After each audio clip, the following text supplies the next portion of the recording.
Welcome to the Find My Catalyst podcast. We all have problems we're looking to solve, and we know there are solutions out there, but we struggle with this. Well, how do we find that solution? Where does the nudge come to help us take that next step and start solving tough problems? The intention of this podcast is to help you find your catalyst and take that next step. I am Mike Simmons. I am the founder of Catalyst Sale.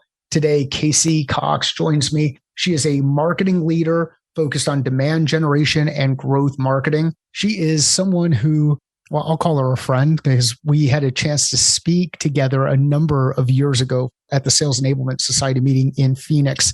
I hope you enjoy this conversation as much as I did. We get into some really deep conversation around alignment between product, marketing, and sales, and how that alignment is critical to growing your business and reducing friction when thinking about the way that you get in front of your customer base. This episode is brought to you by the Catalyst Sale Game Plan. It's our approach to goal setting and execution. You head to catalystsale.com/game for more information. Let's get to the discussion. Casey, it is awesome to see you and actually record a conversation. We went years without seeing each other. We both had a chance to co-present at a Sales Enablement Society meeting years ago back when. at SkySong. And then we ran into each other again at a local event where Casey Graham was in town. And it has just been awesome to reconnect. How are you doing? I'm doing great. Yeah, it's funny. It's now we look at the world as there was a pre-COVID world. And I think we're starting to talk about the post-COVID world, right? So it's nice to get out and see people again and talk to people face to face again. And yeah, I'm doing fabulous. It's awesome to connect with folks. And I can assure you that you are one of the marketing people that I really like talking to. And it turns into something that we were joking about, this whole idea of conflict between sales and marketing inside organizations. And you've got some pretty interesting experience and perspective on that. So how about is there a conflict between sales and marketing inside organizations? I haven't experienced that conflict directly. I have come into companies to help fix that conflict, and I can share a little bit about how I've done that. But truthfully, I haven't experienced that myself because I come at marketing from a revenue first and a growth oriented perspective. So my marketing is all about supporting the ultimate goal of revenue. And I think salespeople typically appreciate that, right? But I have been brought in as a consultant to a couple companies to come in and help align sales and marketing when they've had that struggle. And the truth is, the reason they've had that struggle is because they may be looking at the numbers from a different perspective, right? So how do we get that process to flow? How do we get those numbers to align? How do we make sure that everybody is on the same page about what they need to accomplish and they're working together in lockstep? So I have been brought in a couple times to do that. And it's somewhat a challenge, but data doesn't lie. So let's get the data in the right place. And then we can get the processes to support the data and to support the objectives together. And so that's my approach there. When folks bring you in, how do they bring you in? Like, what's the thing? Do they say, "Hey, Casey, we're really struggling with alignment between our sales and marketing"? Like, do they know that it's an alignment issue, or do they think it's something a bit different? Like, what usually is the trigger for folks to say, "Casey, we need to talk and we need help"? In one particular case, it was the CFO telling me, "Hey, every time I have a sales and marketing meeting, I hear a different story from sales and a different story from marketing. And the numbers don't align. They don't tell the same story." So in that particular case, it was the CFO saying, I need the numbers to tell the same story. But ultimately, the result of that was now sales and marketing are not only aligned on the story that the numbers are telling, the data, there's no conflict in data anymore. They're also aligned in the process that supports that, because I've gone in and helped them design that process and design the systems and design the data to support it. So in that particular case, it really was, let's have the data story be consistent across sales and marketing. There's only one funnel, right? And so you can't have two different sets of numbers. And so in that case, we solved for that first. And then we solved the processes that allowed marketing to support sales and to support the revenue. and sales to have that feedback loop that they needed to get back to marketing. So I believe in the end that the sales and marketing orgs were very, very aligned. And I know that what we wanted to talk about today was a lot about product market fit. And I think the one thing that sales and marketing has to be aligned on is where that product market fit lies. But there's a third player in that, and that is the product team, right? So it's a three-legged stool, and product, sales, and marketing all have to be aligned on who that ideal customer profile is and where that product market fit lies and what that product market fit truly is. And that truthfully has been, in the last several years of my career, more of a struggle than the sales and marketing struggle. Why has that been a struggle? Yeah, I think there's different perceptions on what product market fit is, truthfully. You've got some of those organizations where it's a product originated company, right? Maybe that company was started by a development group and they have a vision for what that product should be. Mm-hmm. And now you have to take that product to market, and maybe it doesn't align with what the market need is, or maybe it just doesn't even align with what they originally thought their buyer was. And so marketing's job is not to just market, but to also help it collect the voice of the customer. And again, this is where sales and marketing are supposed to align, right? So sales and marketing both should understand that voice of the customer and help to deliver that voice of the customer back to the product team so that there is product market fit.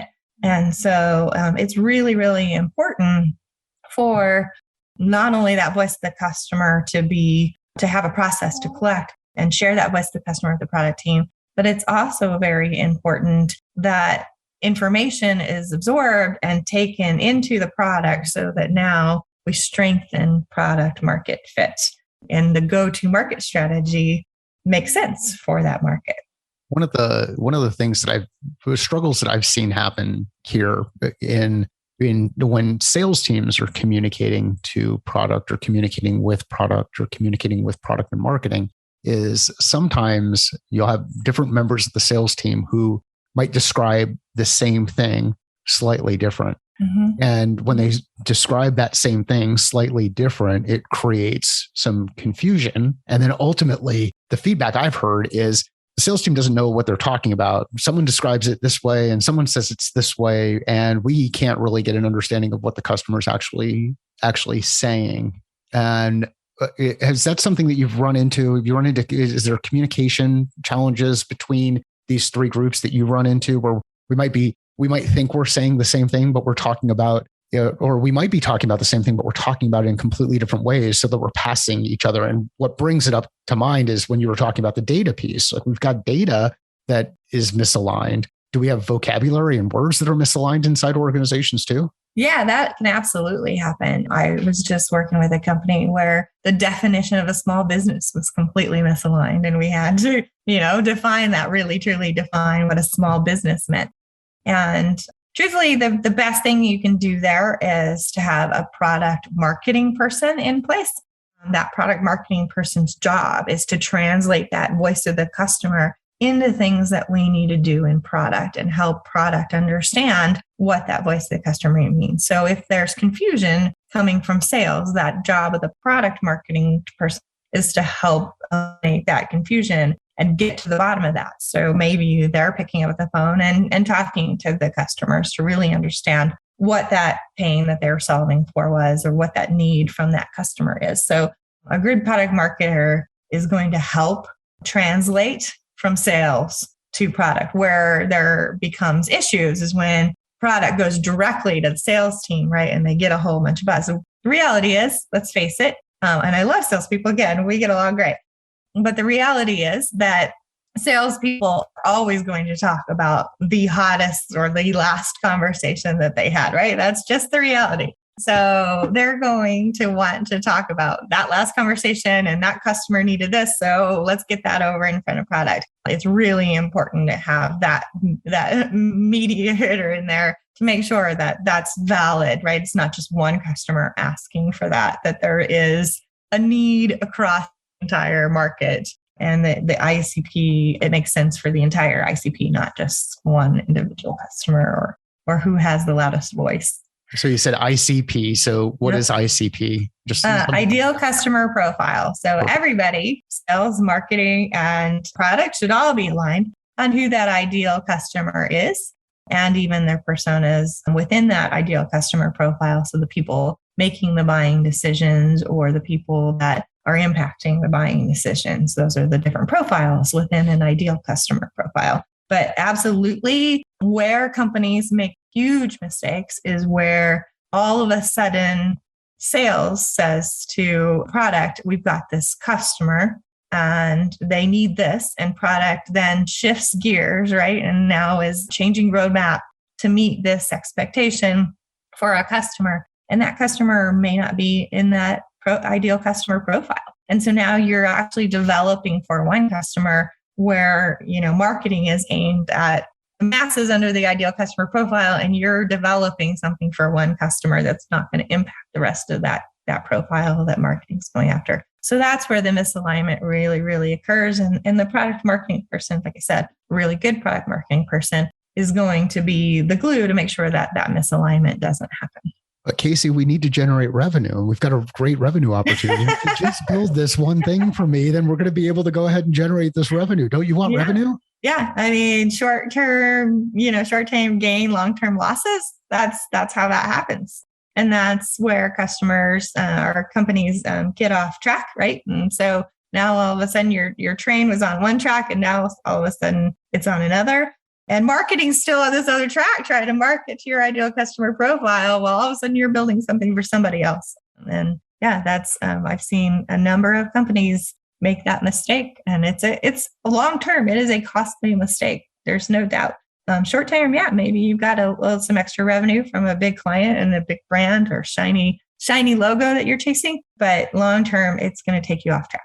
I think this really highlights that importance of alignment inside organizations. If you don't have the alignment, you're going to create a level of friction that will turn into some kind of pain at some point in time and may completely break the engine. And what tends to happen, at least in what I've seen happen here, is the product roadmap looks like one thing for a period of time and then looks completely different. And it's hard for organizations to kind of figure out, what do you do as a company? Like, what problem do you actually solve? It seems like you're doing a lot of these things, and then inevitably we end up doing a lot of things not very well because we've lost focus on the thing that we ultimately wanted to deliver. And it's a challenge that a number of organizations run into. And I think it comes down to, like you had said, it's just this communication and alignment and clarity around pulling things together. So what is product market fit?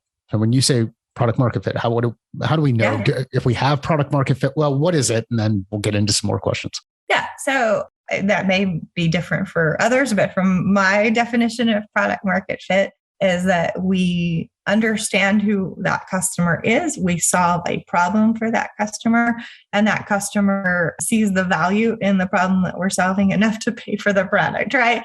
And so the important that there is that we fully understand what problem we are solving and who we're solving it for. So this is all about making sure that we have defined who we're solving a problem for and what that problem is and how we're solving it. And that becomes your go-to market strategy, right? So now I know who I'm going after and what I'm telling them, what message I need to tell them about, the problem that they have and how we're solving that. So for me, product market fit it's very, very simple. We are solving a problem and we know who we're solving it for. And again, there's one other piece to that, and people do forget about this piece. There's enough value in solving that problem. People are willing to pay for it. That is, I will say, I learned the hard way there. There are problems you can solve for that people think are, oh, that's cool, right? But will they pay for it? That's a piece of that. You probably should do some market research before you go off and build something. Make sure that a customer would be willing. The propensity to pay is going to be important. So why do people struggle with that value piece, with being able to have like an unbiased view of whether or not people will find value in this solution that you're delivering? What are some common struggles that we have? Yeah, I mean, just like anybody, it's human nature. You start building something, you get excited about what you're building. And sometimes you may take your eye off what a customer potentially could want just because you're super excited about what you're building. You're creating the baby, if you will, and you want it to look like this. And again, you're getting super excited about that. That doesn't mean that that's what the customer needs or wants or is willing to pay for. So the important thing there is to always be doing research. I don't care if you're day one and, and you're starting to develop and outline a roadmap development, or if you're 2, 3, 4, 5 years in, you should always be asking the customers what it is that they want. Now, I know, some people are like, oh, Steve Jobs never asked the customer. He knew what they wanted before they knew what they wanted. And, Ford obviously said that if I asked the customer, they would have told me they wanted a faster horse. And, I get that. There's always that. But you do have to make sure that you are still solving for a pain. You understand the pain and you understand that that solution is going to be valuable enough that somebody would want to pay to solve that pain. So in Ford's case, right? Yeah, you roll out a car. Oh, okay. Yeah, our pain is I want to get from point A to point B faster in a more efficient way. And I've solved for that pain and somebody's going to be willing to pay for that. Obviously, Apple, same thing. They still understood their customers at a deep level, maybe even better than the customer understood themselves, right? So they understood what a customer would be willing to pay for.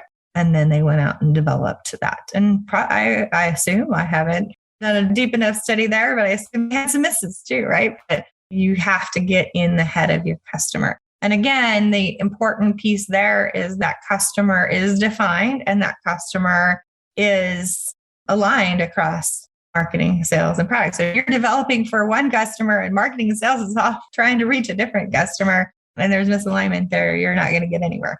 Why do we tend to overcomplicate stuff? Like, doesn't seem that hard, does it?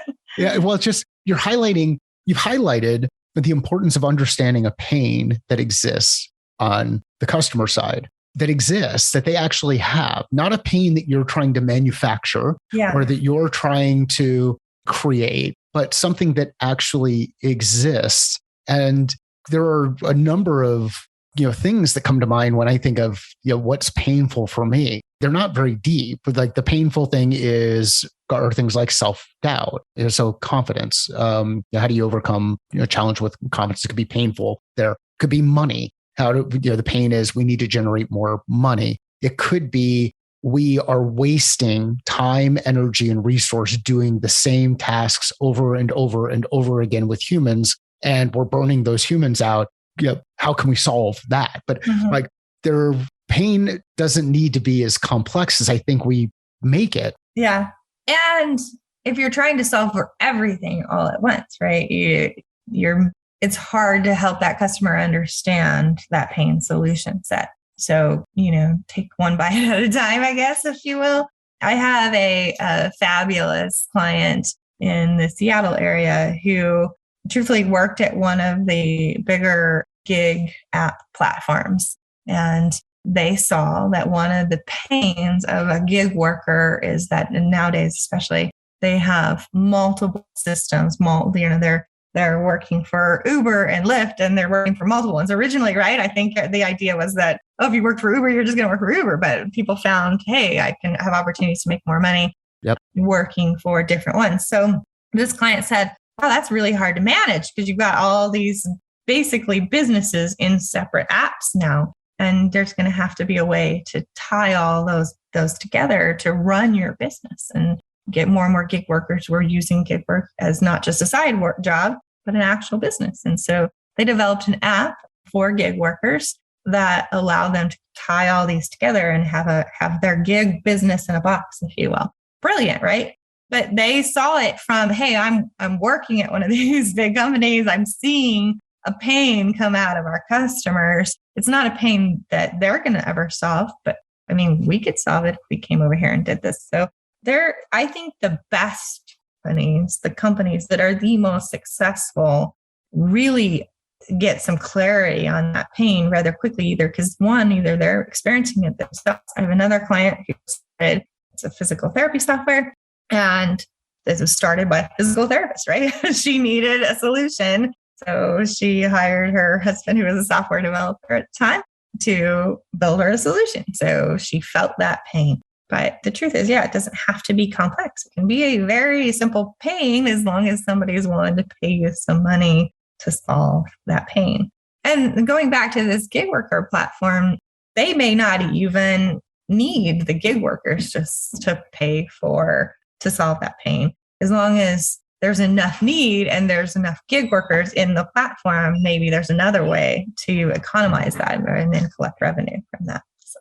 Yeah, there's some interesting things that are happening in that whole kind of marketplace view of things. So there are a couple of these stories that are out there where organizations had creating something because they were going to solve for one thing. And then they realized, oh, wow, this actually solves for something completely different. So, you being able to see those signals, I think 3M is one of those companies. And that, just as you talk about old companies, not even technical companies right now, Slack, I think, is another one where, if I remember right, this was about internal communication as they were building out in gaming systems. Yeah, they created it for themselves, right? Yep. Yeah.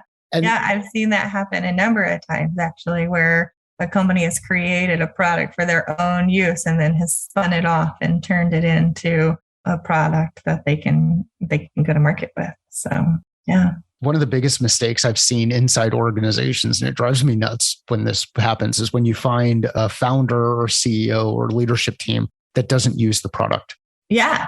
Or doesn't understand, even worse, doesn't understand how customers use the product. Right. Yeah, truthfully. And they haven't actually sat over their shoulder or witnessed them using the product and how they use it. Mm-hmm. I'm going through the process right now of testing some links and some of the things that we've built within Catalyst. And the bane of my existence right now, the most frustrating thing, the thing that drives me nuts, to the point where on Monday I was just cursing and swearing in my office that's in the corner of a house kind of thing. The core reason why the problem that I've got exists is because I did not go in and test the links and periodically just test the links and just click on things to see what happens when somebody else clicks on it. It's so freaking simple, but I wasn't doing it. And I look at it, I'm like, I just looked at one today where it takes them to a broken page, and the broken page is a page that no longer exists. It's not doing 404 errors. It just has a bunch of text on it. Wow. So this stuff happens. Like, it happens while we get caught up just doing the work, and we're doing the work. And sometimes we forget to just slow down and stop and ask a couple of questions. So these silos get deeper and deeper between, or bigger and bigger and thicker between sales and marketing. If there's not that alignment between sales, marketing, and product, between product and marketing. And this is a cool challenge that continues inside organizations. How do you see it evolving over time? Like, what can we do better to address the challenge, knowing that, hey, we're all part of the same organization? How do we start looking at solving for the alignment challenge between product, marketing, and sales inside organizations? Yeah, I mean, it comes down to respecting each other's value in the organization. I mean, that's really, really important, right? And making sure that communication is active and making sure that we understand why there might be misalignment. This company I was telling you about earlier, that we're misaligned on what a small business was, that if we can go back to the data, we can show, hey, these are the people that are buying our product, and they are micro small. They're not, a traditional SMB that may have 100, 150 employees or above. They are, 10, 15 employees. And they have a very different need, a very different buying behavior, a very different product opportunity than a 150 company. And so first we started with the data. These are the people buying our product. These are the reason they're buying our product, there is alignment with what they need and what our product delivers. And so I wasn't that our product wasn't exposed to bigger companies. It was, but they had a different need and they would go somewhere else, right? Because the product didn't deliver on their need. Right. It delivered on the need of these, very micro small businesses. And so if you want to continue to, utilize what your product strengths are and sell into the market, that had to be the definition of the audience, the ideal customer profile. If you wanted to change the product entirely and compete against those people who are capturing the 150s of the world or above, that's different. That's a different strategy. That's a different plan. The company needs to make that pivot and make the decision to make the pivot. And then marketing and sales need to get on board once the company has made that decision. But when you've got a product that is aligned with one audience and you're trying to capture a different audience that's not buying from you, there's misalignment. So we have to all work together to understand who's buying, why are they buying, why do they like our product, what is the benefit to them? And if, again, we want to go after a different market, you all have to get on the same page about how that's done. How are we going to change the product? How are we going to change the sales? How are we going to change the marketing to go after that product? It will caution you, though. A lot of times the reason that somebody is not buying from you is because somebody else is doing it better already. So you have to do it even better than them. If you're going to go after a market who's buying from someone else, and you got to solve that problem even better than that company does. And you can't just solve it just as well as they do. You got to solve it even better. I will say one of the things that a lot of companies I worked with have struggled with is even understanding the market opportunity. So sometimes if you're going after this market with this product, you have market opportunity. But if you want to go play over here on this playground, you're going to have to do something really different because this playground's already saturated with players, right? Everybody's over there. So sometimes you have to forego with what you thought your product was going to be because there's market opportunity somewhere else. And a lot of product teams struggle with that. And marketing and sales should be able to help define that market opportunity. Product teams need to be willing to accept that is where the market opportunity lies. Yeah, that would really think as you were going through and talking through some of the alignment challenges that exist, and they'll exist, though they will continue to exist, they will continue to persist over time. A lot of them, from what I've seen, end up being driven by putting yourself first rather than the organization first. And then even the organization putting the organization first rather than putting the customer first. And then now the lens that we're looking at the challenge gets skewed because we've got an agenda. We're going to build the best product team and we are just going to keep shipping amazing stuff because this is just what we do. And we're going to work on things that are interesting to us because they're interesting to us. So they'll be interesting to others and we're just going to keep shipping. And that becomes the mode. And if the organization is going to be a product-led growth organization, then okay, lean into that and demonstrate how the product is bringing customers along. Don't try to be a product-led growth organization with a sales organization that is out there selling to customers based on a certain vision and a marketing segment of the organization who's marketing to a broader audience based on another set of agendas. So agendas are a challenge, especially as organizations are moving and growing quick and everybody wants to make an impact. But these are tough challenges to work through inside an organization. And I think it comes back to that piece that you had highlighted right at the beginning, which is over focusing on alignment and constantly checking that level of alignment, not because you want to delay things, but because you want to ensure you're actually all kind of rowing in the same direction or all on the same train track or all on the whatever, I don't know if it's considered a metaphor, but whatever metaphor you want to use. Yeah, absolutely. Absolutely. Yeah, I think, truthfully, alignment starts at the top and there's really no way to get around that. If you have a senior leadership team that truly understands the company goal and objective. And I'm not talking about a revenue goal and objective, right? Right. That's all too often I've come in and I'm like, okay, what are the company goals and objectives? And there's a ARR revenue growth number. Yes, that is in marketing and sales and product should all know what that number is and be aligned on it. But first you got to know, what kind of company do I want to be? What do I want to be? What's my ultimate, big, hairy, audacious goal, if you will? A local company here, Infusionsoft, now Keep, was very good at that, saying, here's our BHAG, here's what we want to be. And everybody knew it. It was, when I was there, it was on the wall. Everybody knew what that was. It's important to at least be aligned on, hey, we want to be this to this set of buyers. If you can't be aligned on that at the, very top, it all starts to crumble downward, right?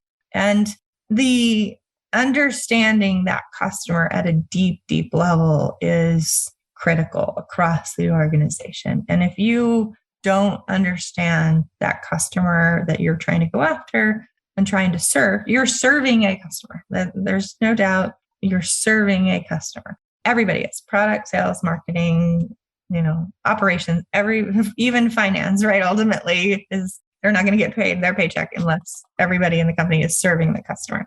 And so you've got to understand that customer and what motivates them. And if a product team is developing something that they think is fabulous and there's a market for it, it's great.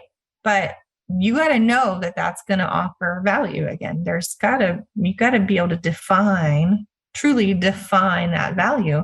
And it's got to be unique from the person next to you. I think product teams sometimes lack an understanding of how hard it is, truthfully, to go out to market with something, right? It's like they've never sat in a sales shoe or worn a sales shoe or sat in a marketing seat. It's not just about, I've got this cool product, let me tell you about it, right? I've got this cool product. It's designed to solve your problems in this way, and it does it better than everybody else out there, and here's how and why. And then you got to convince them they're willing to pay for it. So it's not just about, I've got this cool thing, let me tell you about it. That's not how that works. So let's talk a little bit about ways that we can better partner inside the organization. And what kind of experience have you had with teams who get other teams involved in customer calls? Yeah. So one of the things that I like to do, and I wish I could recall who shared this originally because I've used it now for several years. And I apologize to whoever had this idea first because it was their idea, not mine. But I like to start, if there's not one, a voice of the customer meeting. It happens sometimes in some organizations, probably the smaller organizations, every couple of weeks, but at least once a month. And that includes sales. It includes customer success. If you have a customer success team, It includes marketing, and it includes product. Awesome. If marketing is talking to the customers, interacting with the customers, they have a role in this. If not, they're listening, actively listening. Yep. And product is actively listening. And the format of this meeting is to go through and understand, why are we winning? Why are we losing? What are we hearing from the prospects in the market? And then on the back end, why are we losing customers? Why are customers satisfied with us? What is our overall health and why? And then what are we hearing from our customers? So there's the prospect flow and then the customer flow, and marketing and product. We're taking notes and understanding and asking questions, obviously, but understanding what that impact of that customer is on what we're doing. It's really important it happens on a regular basis. It's also really important, truthfully, that it happens with a consistent process, because then we can be prepared to respond to that from a marketing and product standpoint. So from marketing standpoint, with that voice of the customer meeting, I'm looking for, okay, we're winning these types of deals and here's why. We need to go get more of those, right? Or we're losing these on a consistent basis and maybe it's a missing product feature. Let's back off our marketing to those people who need that product feature. If it doesn't exist and that's what they need, we're not going to be successful there. Or we're churning customers for this reason. let's try and not get more of those customers because ultimately they're not going to have the greater lifetime value, right? So on the product front, they're listening to what can we improve on the product side. Again, they should be not only absorbing it from a product perspective, but, oh, these types of customers are not a good fit. So we don't want to develop for these customers, or we want to develop for them and fix it, but we've got to make that conscious decision. So that's one of the meetings that I have to make sure that everybody's aligned. Again, I always put I want to put a product marketer in there to be that liaison between sales, marketing, and product, and to make sure we understand who that customer is, what we're solving for. It's all about that customer all the time. A product marketer needs to understand the customer and the market better than anybody else in the organization. That's really, really important. All too often right now, a product marketing role has become this: product is delivering a new feature and product marketing is responsible for marketing that new feature. That's not product marketing. A real product marketer knows that customer and that market opportunity better than anybody else in the organization. It's a critical role. So in the voice, so you've got a voice of the customer discussion, and it sounds like that's an internal meeting where you're gathering data, or you're gathering and sharing data in an open environment with structure about what are we hearing, what are we seeing, what is changing, what questions are coming up. So that's an internal one. How do you have a process around doing the same kind of thing with customers so that we're actually in the room with the people who are buying or using or implementing or whatever the role is for that person inside an organization? And as we sell products into organizations, the impact tends to happen across multiple people. You talked about ideal customer profile and you talked about the buyer personas. Well, there are multiple personas inside these organizations depending on level of complexity. So how do you think about getting those teams engaged with the actual customer, the people who are using the product or paying for the product or implementing it? Yeah, product marketing should absolutely be going directly to, sales needs or customer success needs to introduce them, obviously. Yeah. But product marketing should be having actual one-on-one conversations with customers on a regular basis as well.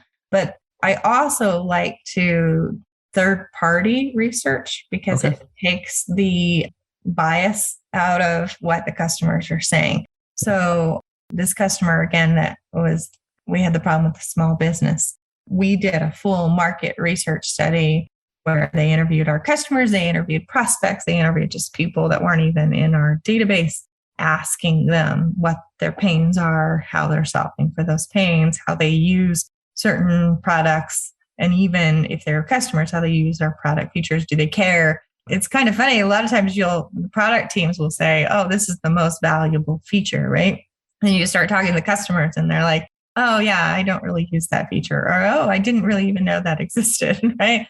Which is even worse. So third party takes the bias out. And I do think it's important. I would do it at least once a year, maybe even twice a year if you can, third party research where other quantitative and qualitative, where you can do the qualitative research, just sending out surveys and asking questions, and then also have a third party interview your customers is important as well. I think between listening to sales and customer success on a regular basis and having a format for that, having product marketing go out and talk to customers, third-party research, you're going to get a lot of good value customer information you should be incorporating into your marketing, sales, and product initiatives. One of the things that's just resonating for me as you're talking through this is ask more questions. Just keep asking questions rather than telling everybody what you think or what should happen. Ask more questions and they'll actually give you some pretty powerful answers. Ask your employees questions, ask your customers questions, and be amazed by the amount of information that starts to reveal itself. Yeah. When we were talking the other day, we mentioned too many companies try to, fit that square peg into that round hole. And it's because they're trying to force something that's just not there. They're trying to force that they didn't hear the customer, truly hear the customer need. and they went out and developed something. And now they're like, oh, we developed this, so the customer must want it. That's not how that works, right? We all know that. Just because you build it does not mean they will come. That is not real. So you've got to make sure that your product that you're delivering, it fits into that round hole. It fits into what that customer is willing to pay for and sees value in. Well, and there's a difference. I think one of the scary things that's out there, and just scary not because I think the world's going to end, but concerning things that's out there is with the amount of money that's coming in from venture capital that's going into organizations, that some organizations run into the struggle of, are we doing this just to get to the next round and bring more money in from investors, or are we doing this to solve a problem in the market and bring more customers on? And sometimes the need from the customer is not as cool and sexy as the vision that you tell the investors. And then now you create more tension inside the organization rather than generate alignment. Am I nuts? Well, I mean, let's face it, right? VCs invest in how many portfolio companies and how many of them are successful. And they know, right? I don't remember the data. I've heard it several times in my career, but I think it's less than 20% they expect less than 22% of one them out of actually 10, have a return, right? 1 out of 10. So 10% is their expectation. So they know that 90% aren't going to be successful. And yeah, I mean, I would love to see a study done on how many of those 90% didn't really know their customer well, or try to, stick to their guns about what their product should deliver and didn't offer any value to any sort of true audience that was willing to pay for it. I would love if a VC's out there, somebody did a study. Yeah, 90% failures, was it their lack of understanding their customer and lack of alignment between marketing, sales, and product that led to their demise? Yeah, like it would be really cool. So if somebody knows of a study, or someone has already done a study, or someone is in the process of doing a study, well, let us know. Yeah, absolutely. I love that. That would be great. I have my own. I'm telling you, I've seen enough of them now in my career, my 25-year career, that's usually a downfall. Is company that was started by product-led folks that really never understood how to align that to their customers. This is the thing that excites me most about product-led growth organizations right now. Yeah. Because in order for those founders to break through that first stage, they actually have to get something out into the market, have people start using it, and have people continue to use it and come back. And there's data.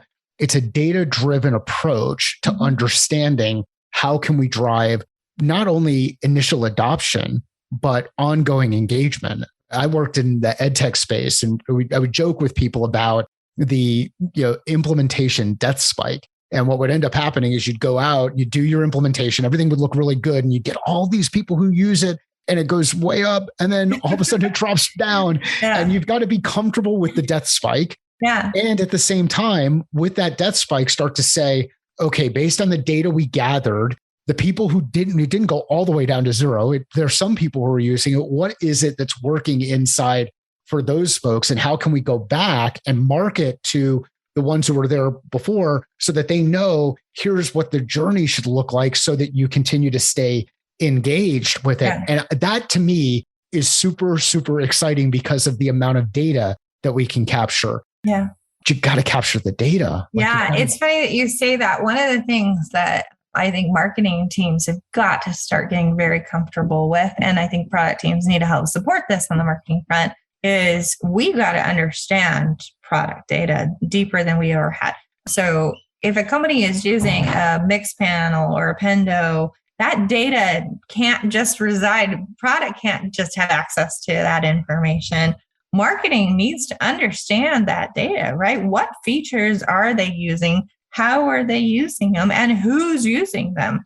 So, there's some complexity there, right? You have to probably have a customer data platform so that you can feed that information in there. And marketing has to have the resources, data folks to be able to pull that information into something meaningful. But more so than ever before, especially if you're going to be product led in any sort of way, you still have a marketing department.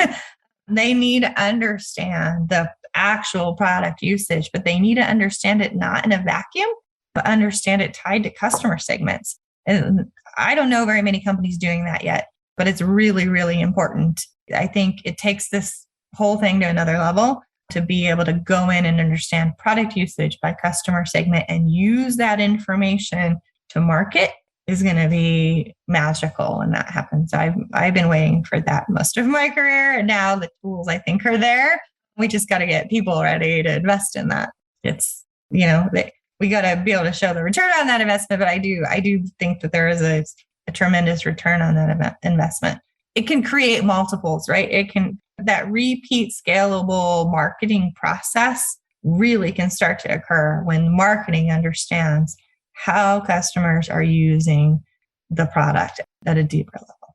I think the thing that's really important for organizations to understand is you have people with an expertise, a capability. That expertise and capability can be used to do different things. That different thing might be different than what you originally intended. But marketing people, the thing I love about marketing people, even though I've had some instances where we've had some tension, is I know that one of my gaps is getting people to nod when I'm not in the room. Like just smile and engage and start nodding their head and saying, yes, that actually speaks to me. I understand that. I feel that. Now, when I'm in the room with someone, I can get that. I can get it through what I'm doing from watching nonverbal, engaging in conversation, understanding how people communicate. That's why I'm really good on the sales and success side of things. When we acquire business and we then look at retention and expansion. What I am horrible at is this demand piece, because I've not yet been able to figure out how do I get that to happen. So there are people out there, people like Casey, who are really good at that side of things. And when we partner together, we can do some amazing things. And think about how that partnership drives with product, creates something really cool. Like, this is the product story that I like to tell. I've got a green Expo marker in my hand. Casey can see it on video. I could describe this as, my customer says they want a green pen. My customer says they need to write some things and they want it to be green and they want people to be able to see it. My customer could say, I want to be able to write some things on a whiteboard that I can erase, but be able to convey a message, and I need the color to be green. We're describing the same thing with just different levels of detail, but we don't ask those. We fail when we miss on asking the questions because we hear the first green pen. I can make a green pen, and all of a sudden you get a Sharpie. And if you don't want to use a Sharpie on a whiteboard or try on a board. So like, this is the cool thing that's going to happen. I believe is going to happen inside organizations is greater alignment around what we do as a company. So organizational alignment, organization enablement, revenue enablement, customer enablement, buyer enablement. So what an awesome conversation. Yeah, Casey, are you excited too? Are you excited? Yeah, this has been great. I could talk about this all day. I wish I could talk about it all day. This is a great conversation. Would love to continue. There's others. I have some topics around this that I'm kind of diving into myself just to understand how this product market fit also helps companies align on focus and helps companies really align on what your marketing foundation should be, and then your execution approach as well. So it starts here, but there's obviously more topics to be had. So hopefully we can do this again soon. Let's absolutely do it again, because the piece that you did on focus, and I'm going to share the acronym, follow one course until success, is super, super powerful. And we'll include a link to that in the show notes. And I think that would be an amazing conversation to have. Where can people find out more about what you're working on? Where would you like people to connect with you? Yeah. So my company is Revenue Productions, revenueproductions.com. And I am consulting mostly to SaaS organizations, growing SaaS organizations. And I'd love to connect with more people. Thanks. Awesome. Well, we'll include links in the show notes to connect with KC and get engaged with her directly. If you know of somebody who would find value in this conversation, please share it and let KC and I know via LinkedIn. We're both watching things that are happening inside LinkedIn. We like to see the comments. We like to see who you're sharing stuff with. Sales is a thinking process. Business is a thinking process. Life is a thinking process. How are you thinking differently about your process?